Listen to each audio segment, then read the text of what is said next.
Yan po ang aming ulam ngayong tanghali. Yan po ay chapsoy. Sahog po niyan, atay, puso at balon-balunan ng manok.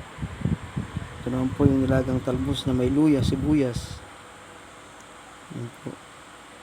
Ito naman po yung sinigang na bangus. Yan po ang aming ulam ngayong pananghalian.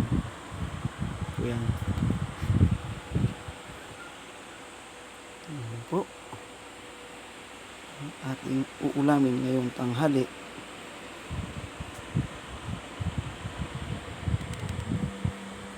Yung pong chapsoy ay kompleto po yung chapsoy. Ito po ang rekado niyan. Ito ay sinigang na bangus, lagang talbos, may luya, sibuyas, nilagyan ko rin po pala ng bawang. So, lasa po yan. At po konting asin. Kain po tayo. Kain po muna.